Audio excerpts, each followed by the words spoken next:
What is it like to grow from a developer to a game studio founder? That is the topic that we're going to be talking in today's podcast, even though we do have slides for this given presentation. I'm going to keep talking about the growth from a developer to a founder.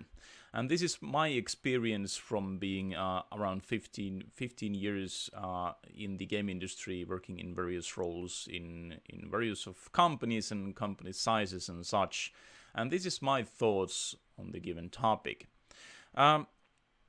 First of all, maybe shortly about my background. So I've been in the game industry since 2009. I've established and buried actually a couple of game companies and worked on various roles in the game industry. I'm also a game industry investor, risk investor. I'm a mentor and I'm a coach for different size of companies. Today and nowadays I'm working within this crusade of developing and shipping 24 games in 24 months as a solo game developer.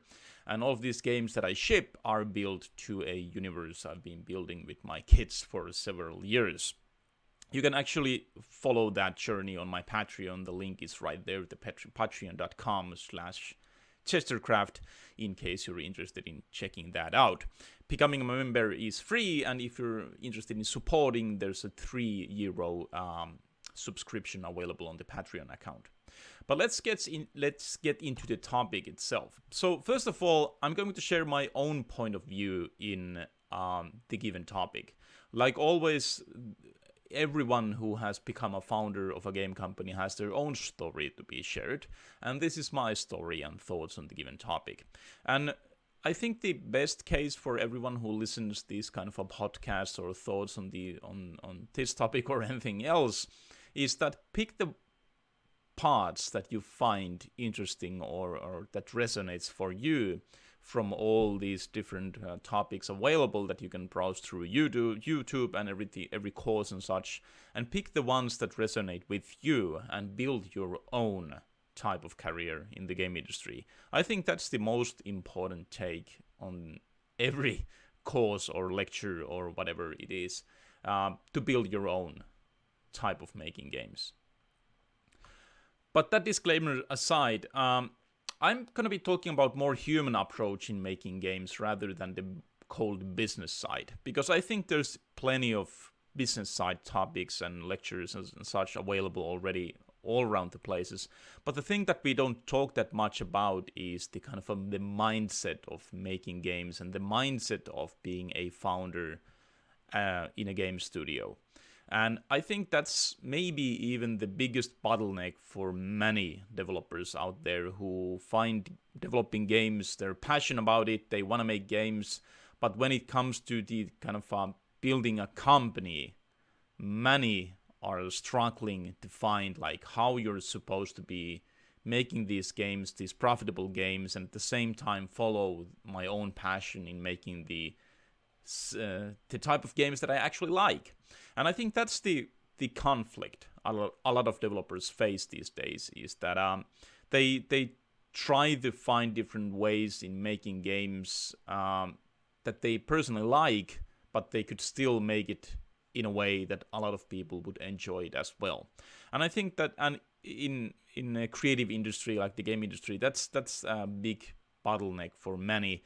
That counts for music as well, as what I'm aware of people who make music and even movies and such, that people have this so different thoughts on what kind of movies or music or games are interesting and appealing, and they want to make those, but they find it very hard for people to find those interesting and start playing and ultimately purchase the products. But we're going to be tackling that given issue here. So this is more human approach on the given topic. I'm not going to be explaining to you how to make big bunch of money. I'm going to be talking more that how do you keep yourself motivated in the competitive industry like the game industry. So first of all, making games is fun. At least that's what it's supposed to be. And I think many who jump in the game industry have, like mentioned, this very creative approach in making games. And when they get deeper into the rabbit hole, they start to see that the kind of the products that most of the users are looking for or demanding are much more simpler than the creative person behind that design and such had in mind when they started making games.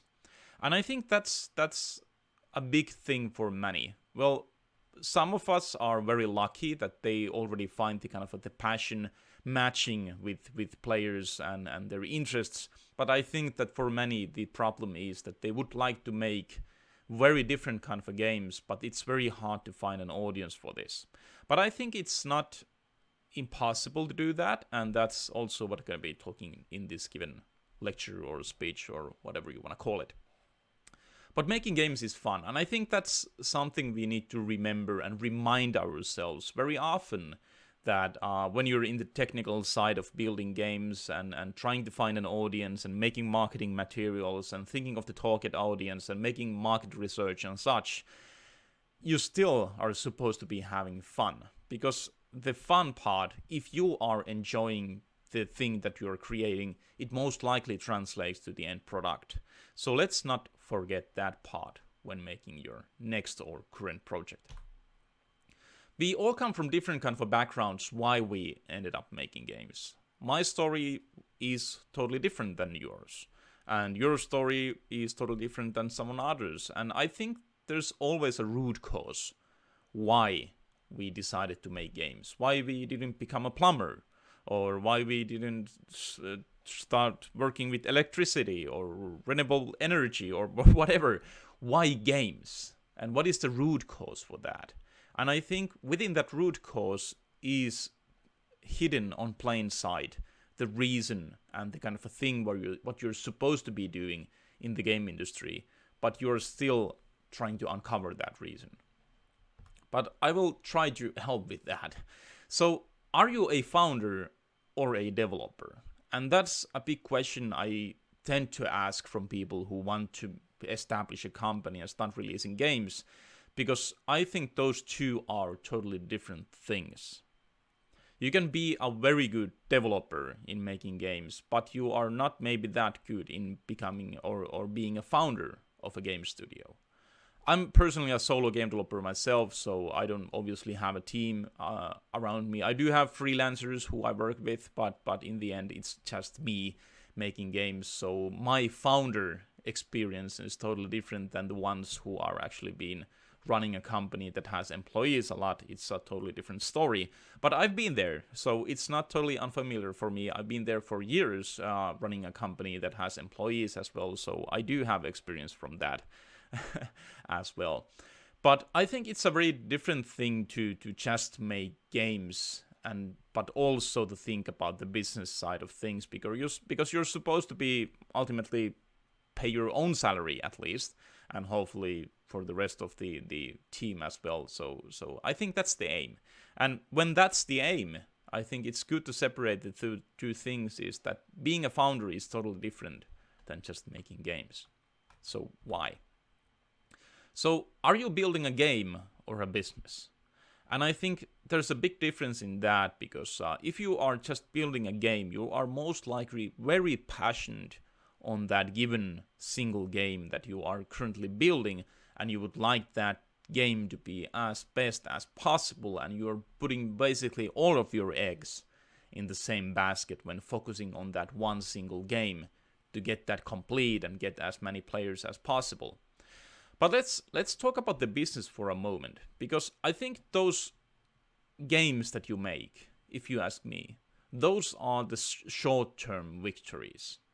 And what I mean with short-term victory is that you were actually able to make a game, you were able to ship it. And that's what you're supposed to be doing as a game developer or a founder. You're supposed to be shipping games. But still, that is not the end resolution of everything, that when you press the release button, you have done your part. And that's the big difference in being a developer and a founder, is that you know the difference in that. By pressing that publish button, you have done the short-term victory, but you're still lacking that long-term goal. So what is that long-term goal? It is not that single game, if you ask me.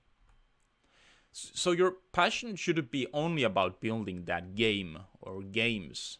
I think it's not only limited into the development side, but you should find that passion from the business side as well.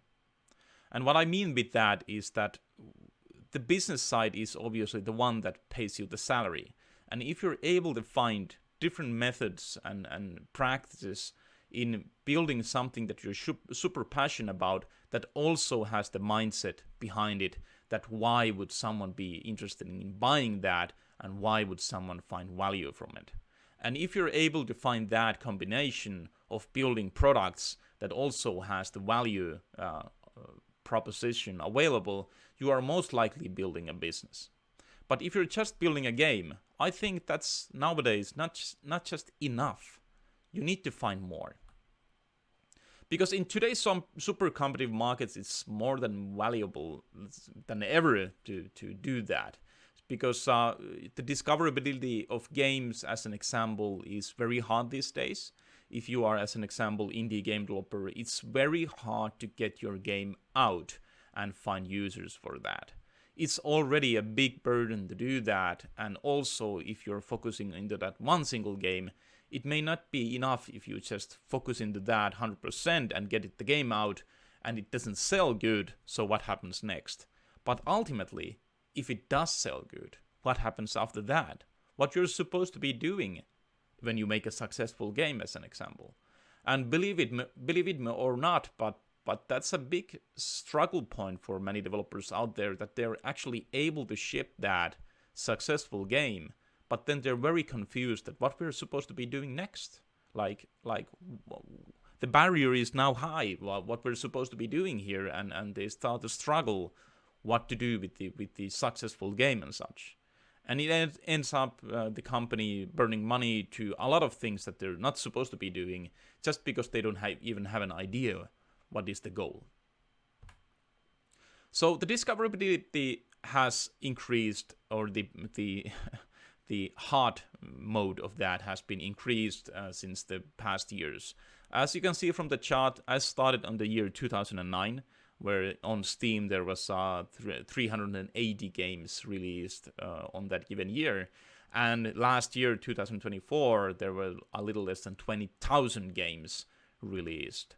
So I think that chart already explains itself, like there's so many games available on different genres, and so many games that the players are already like very nitpicky in what they get interested in, because there's always a new game available.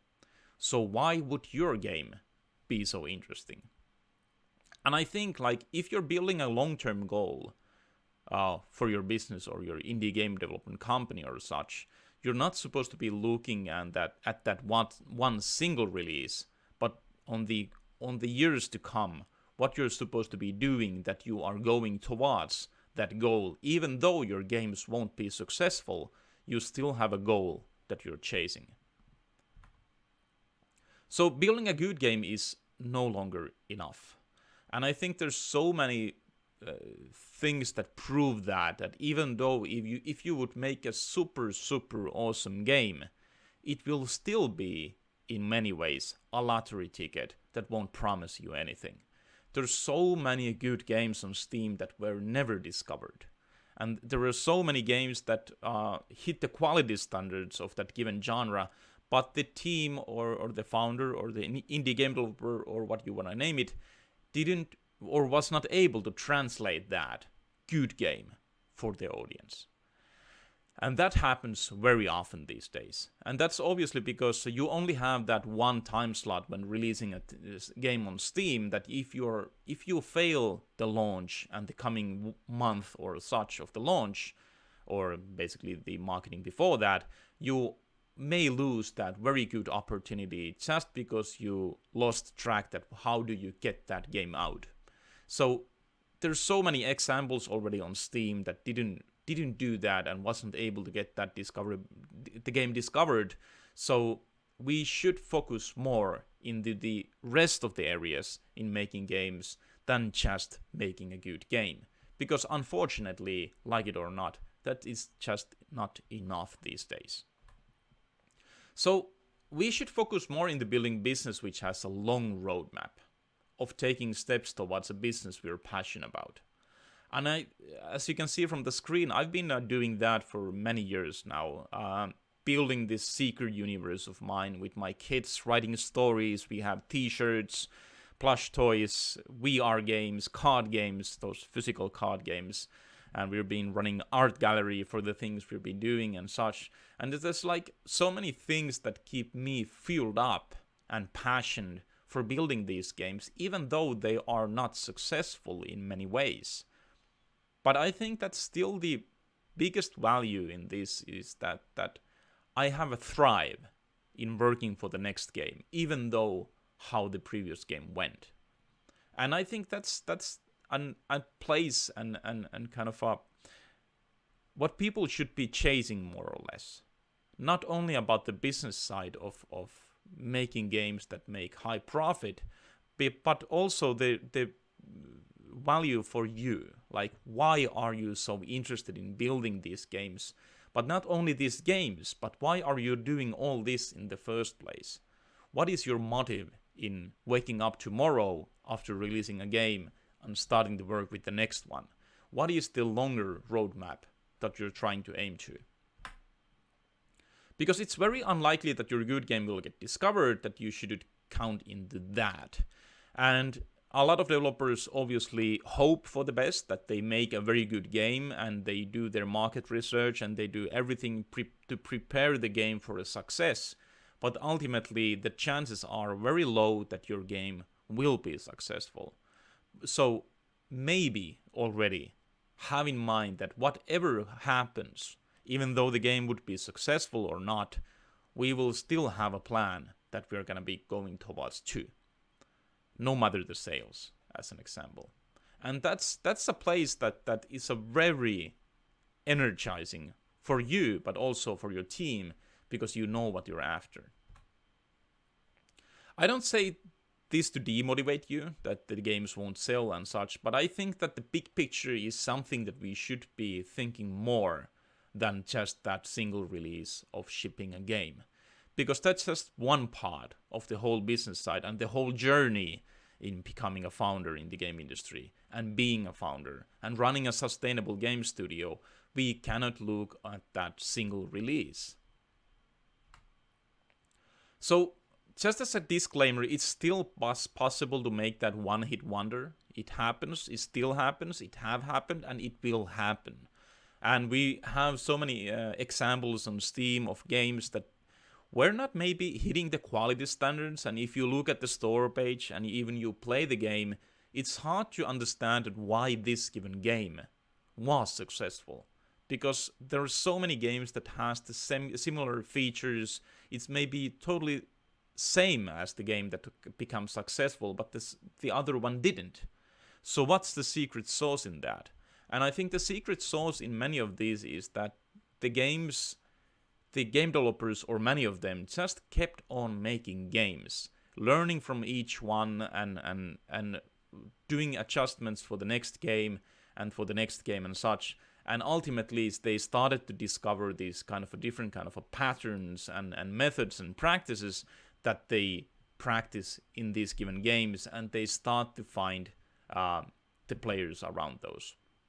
But if you're, let's say, a nobody game developer and you make some type of a game and release on Steam, as an example, there's not many people around you backing you up and making that first hype in that given game, that when it comes out, there's people waiting for that and such.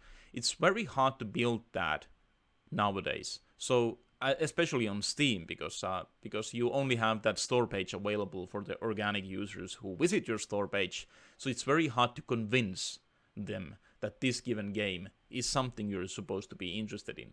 So you have to do that on the background. And I think that's called marketing in some sense. But you cannot just do marketing for a game. You should be doing marketing for your cause. Why are you doing this? Why are you doing this game? But why are you doing the next maybe 10 games after that, as an example? Obviously, this is my opinion and my approach for making games. But I think that's building the community and the audience for you and your company as a founder, not just for that single release. So how do you build that long-term goal?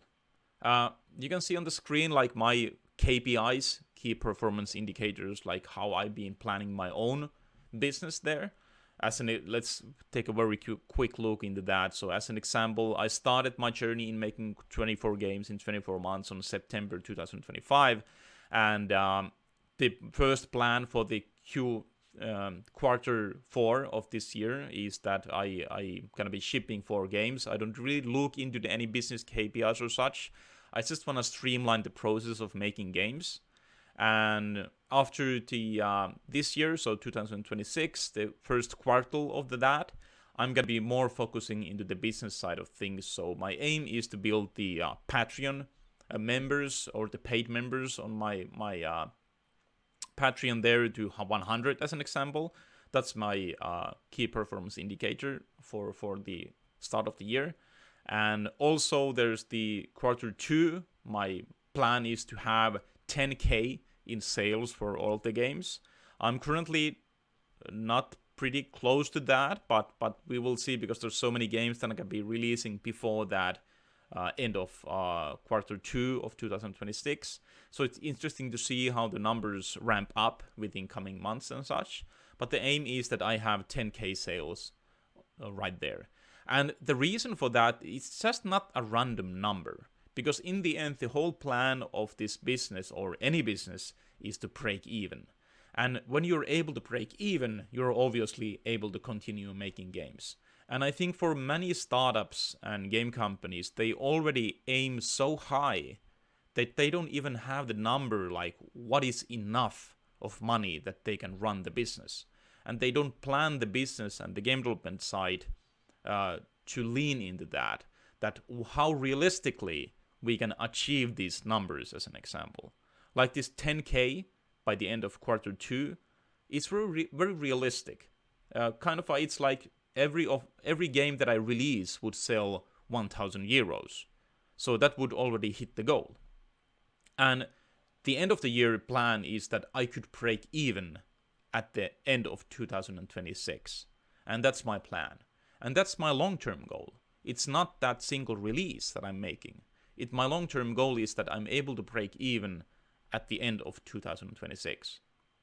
So what is your goal? What you're trying to do from the business side, and what are your KPIs, as an example? How do you break even realistically? So it all starts identifying an idea that you're actually inspired and even passionate about. And that should be the fuel and the reason why you wake up every morning and you're passionate about working those games, or that single game, or whatever is your thing. But it's maybe not that single game, but the plan, like what is your, let's say after a year, what you're trying to achieve. Why are you doing this one short-term action? How does it benefit for that long-term goal? And I think that's the crucial part of becoming a founder, that you're looking like to the future in many ways, that why we do this single thing, how does it benefit us for the long-term goal that we have here. So the passion should be the business itself, like the thing that you do. And just to remind that the business doesn't mean the money side only. Obviously the money side is something that is mandatory, because we have to pay our bills and such. So obviously it needs to be a big part of that, the reason why you do that, to be able to pay those bills. But still, I think the business side is something that you think that if we do this, and if we're able to manage this and make this in the reality, it may offer something valuable for people. And we have a very strong mindset in believing that this will offer value for people if you're able to achieve this given goal.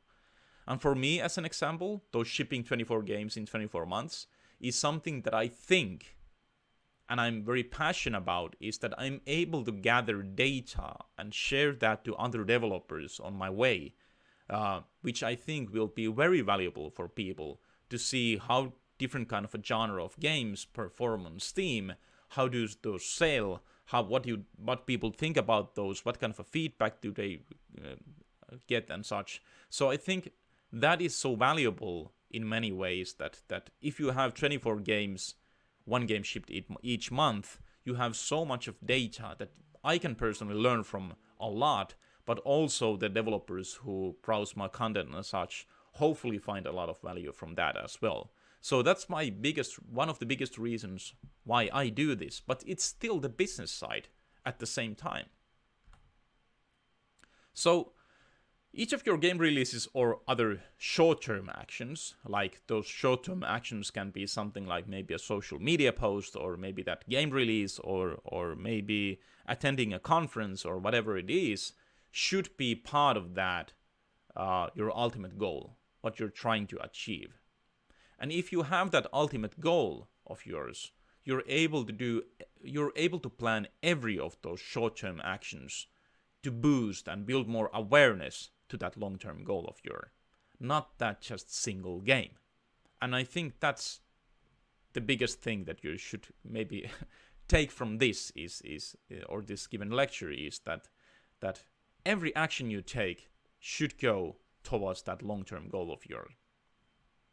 But each of your short-term action is supposed to be collecting some kind of a data, be it social media post or I don't know, maybe even a conference attendance or whatever, but especially those game releases, those collect the data. So where do we need that data? Ask yourself. We like to go collect data, we like to talk about data, but how do you actually use that data on your daily practices and your daily things that you do, that it would actually affect your actions for the next month or week or maybe year, depending on your situation. But where do we need that data? By doing this, that we're looking into the long-term goal and doing the short-term actions each day to go towards that long-term goal of ours, is that it allows the users, which are maybe the players who play your games or is interested in your cause or whatever it is that they start to ramp up. More and more people are finding you, and they are the people who share the same mindset than you. If you're building your own dream projects or dream company or such, you're not expected to be building something that everyone is interested in. It's actually maybe, depending on your niche, it may be a very small amount of users who are interested in your actions and what you do. And when you have a small niche, it's very hard to find people within a short period of time that share the same mindset as you. But if you have that same long-term goal, each month, each week, each day, each hour that you're going towards to, and you do those short-term actions that build awareness for that long-term goal of yours, every day you will find more people. Maybe just a little, but a little bit more people who are interested in your journey and whatever you're doing. But if you don't have that long-term goal that you're sharing and building awareness to, even though when those people stumble on your things that you do, they don't find that relatable because you don't have any message. You don't have anything that you're doing, and it's very hard for them to understand that why would I be interested in this. So because of that, that long-term goal needs to be something that is very visible for users who stumble on you through internet, through weeks and months and years, that they could even get interested in the things that you do. So the short-term victories are like those lottery tickets. Each one of those can be something big. It can be something that changes totally your environment in the financial side or the awareness side or both or whatever. But it's not something that you should count on. It's not something that you're supposed to be building your business around, because it's just a lottery ticket in the end. Any of those actions, let's say your TikTok post or your Instagram post, each and any one of those can be a big trending thing that ultimately causes a lot of users to be interacting with you and checking out what you're doing. But if you don't have that long-term goal available for people that when they stumble on you, they would get interested of that, it's very hard for them to carry on and follow you and be interested for your next actions, because they don't even know what are your next actions. So because of that, the long-term commitment is something that we should be finding from our daily actions. So to simplify one more time, each of your short-term actions should be a step towards your long-term mission. Each and every one of those short-term actions should be that. So ask yourself, why would anyone be interested in your next release?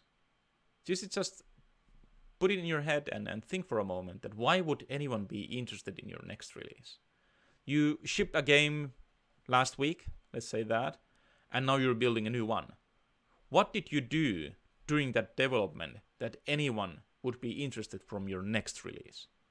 Or is it just that you need to be building everything again for the next release? Or is there something that the people can take and follow you and continue looking what you're doing next as a next release, as an example? Or maybe you're sharing something on your social media or whatever it is. But what is the thing that why would they be interested for the things that you do in the future? Which leaves us wondering that what is the ultimate cause or the mission or the long-term commitment?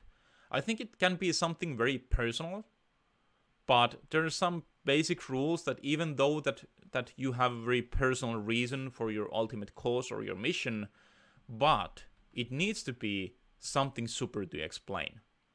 As an example, let's wrap it right here.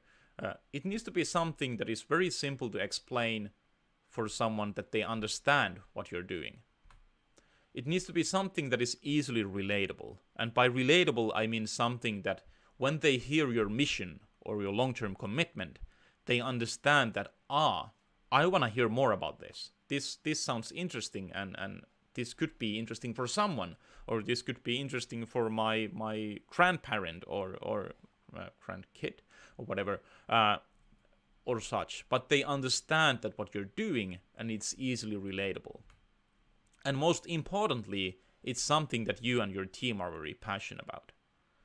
And when those three things combine, that we have super simple to explain story of our mission, we have a story that is easily relatable, and we personally are very passionate about that, I think that's already a recipe for something that a long time will build a community and will build people around it because they share the similar mindset. So maybe you're not just making a game. Maybe you're not just cutting stones. Maybe you are building bricks. Each of those, your short-term actions should bring at least two things. And that's data and community. And I think just to remind that short-term actions is everything that you basically release. Be it the social media posts, the game releases, or whatever. Those should always bring two things, data and community. Data is there to direct your work while you are on this journey. When you do the things and you collect data, you start to understand what are the best practices and best methods to communicate this thing of ours for the users. Because at the beginning, you may not have a clear understanding how to do that and what is the format, what is the best, let's say, social media platform for your things and such. So you need to be testing. As an example, for me, I used Instagram for a very long time. I just couldn't find any audience around Instagram. But then I started doing content on TikTok, as an example. And just as a surprise, there's a lot of more people interested from my actions. And for the whole time that I was using Instagram, I really thought that the things that I do are not interesting for people. I just thought that it's something that what is there, a lot of people in the world that no one is interested. I couldn't find my audience from the Instagram. But when I switched the platform to YouTube and TikTok, it seems like there actually are a lot of people who are interested in this journey. So what is your place? You need to be doing a lot of stuff, but you at the same time you're doing that stuff, you need to be comparing that data and start to understand what are the best methods for you. So if you remember the question, where do we need that data? We need that to direct our cause. Because we need to direct that cause on maybe even daily basis, not maybe hourly basis, but daily and weekly and monthly and yearly basis, we need to be directing our cause. And that the data helps us to understand that when we are doing the right things and when we are doing something that is not interesting and such. So it's actually a tool that helps you and enables you to do the things that are the right choices rather than just your own opinion in doing things. Obviously, you can still keep your own opinion in doing things, but only as an example, the format, like maybe the graphical style of things, or maybe the, like mentioned, the social media platform that suits best for you as an example. You can prove those through data by testing different things. So the community is something that should make each of your short-term actions bring more long-term awareness. So every person that gets interested in your things that you do, they have some people around them who they like to share stories, like what they've been watching or listening, or something interesting they've seen on the internet or such. So each of the persons who want or are interested in your actions, they're most likely interested in sharing that on their own platforms, as an example. And you need to be true with that. Like, people are not interested in sharing just advertisement of things. They want to share things that bring value. And if they feel that they are getting value from the things that you do, they're most likely interested in sharing that as well. So why would anyone be interested in your next release? And that's the community is the answer for that. So your community is something that keeps on following you, and they want to see how this ultimate cause or the mission you're doing is going, and are you able to pull it through, and they want to help you with that. But yet again, if there's no value for them, no one is interested. They're not interested in seeing what you do next, because it's just advertisement. But it's no longer advertisement if you are bringing value. So if you're able to build an environment like this, you're able to tackle the most important aspect of becoming a founder. You're able to commit and put in the effort. Not only for that single release or any short-term action, but you're willing to put the effort for the long-term goal. And I think that's something that fuels so much developers and founders out there, that they see the reason why we are doing all this. And so if you're able to commit, you're able to gather data and community on your way, which obviously the data will give you better decisions.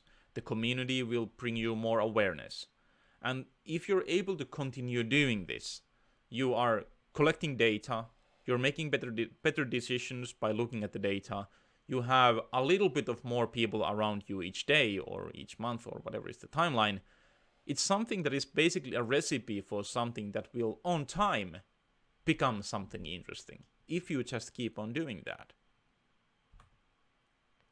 So if you're slowly building more awareness each of your decisions, and each of your decisions becomes more directed, it boils down to the final challenge of the thing, and that's the time. Obviously, when things start to take time, there's a lot of things like happening. As an example, it can be financial challenges, it can be health-related challenges, or whatever, and that time is something that obviously kills a lot of founders and game studios out there, because they're not able to go it through before the time runs out, so-called. But if you have enough passion and clear enough long-term goal to stay committed, you're more likely to put in the effort, as mentioned. And by combining that effort with time, the luck will eventually find you. And I think luck is precisely what we need in today's competitive markets. We just need to be able to going from release to release and learn from each of those releases and continue building that we're personally very passionate about, and trust that there will be people around you more and more. And at some point, you will find that sweet spot of shipping at that specific game that finds its audience or whatever is the thing. So we shouldn't still see luck as something just comes randomly. Because all of this I just mentioned, I think luck is something that is the cause of a lot of short-term actions that were directed by the long-term goal. I think that's how we should see luck. Not just as something that you just throw a coin and you got the tails from or the heads from that, as an example. It's just something that comes through time. At some point it just clicks if you continue going forward. So if the biggest challenge is time, and when things take time, like mentioned, the problems and challenges start to occur. Those can be team-related challenges like accidents, financial challenges and such. So it's good to keep in mind that obviously it won't be easy. There will be a lot of challenges that you need to be able to face, and that's just the business side, and that's the part of being a founder that you are interested in, and you're passionate in resolving these challenges to continue going towards that long-term goal of yours. Because if your platform is steady, and if you're committed and your vision is clear, it's much more easier to tackle these challenges because you know where you are heading. And if you ask me, that differentiates the game developer from a founder is to know where you're heading. So if you're aiming to becoming a founder in the game industry, I think the most crucial thing is that you need to know where you're heading. Because that's the secret sauce of things, is just plain understanding of the reasons why we wake up tomorrow, why we do this tomorrow, why we do this next month or next year, and why this specific action that we're doing right now benefits us for the long-term goal. Now you're a founder with a clearer vision what you're trying to achieve, you're more likely to worry less and focus more. And when in doubt, you're able to return to those roots and remember why you started in the first place. Because you will be in doubt. You will be in doubt a lot of times. You may be in doubt when you make that successful game and you're thinking what kind of a game you're going to be doing next.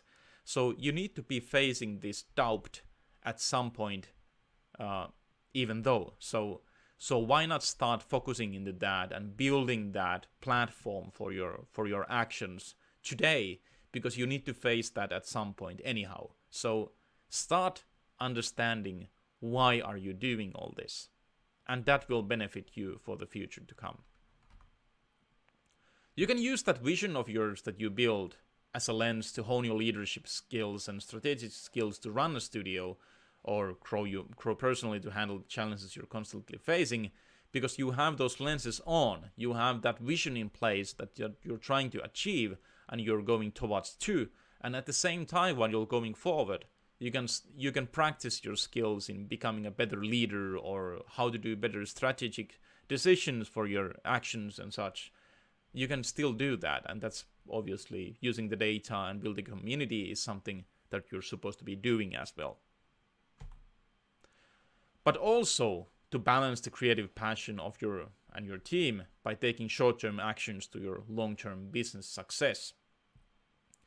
The creative passion may be something that carries away a lot of people, like it's very hard to look at the data and just be realistic with your decisions, because you would like to be so creative with your decisions. So it's just good to keep in mind that you need to learn while you go forward and balance those creative decisions to lean a little bit more into the side that what you learn from the data, what people want to see more, you're supposed to be doing that as an example. So ask yourself, are you building a game or a business? So maybe you're not just cutting stones here, making that game. Maybe you're not just building bricks. Maybe you are building a cathedral with your actions. But what is your cathedral? That is the big question. So that's the wrap up for this lecture or speech. I don't yet know what was it called, but that's the wrap up for this anyhow. I hope that you have thoughts on this. Please drop a comment for me. You can send me an email or come to my Patreon, send a message there, or come to my YouTube to this video and share your thoughts in there. Because I think this is an topic that shares a lot of opinions and thoughts and experiences from people. So I would love to hear yours.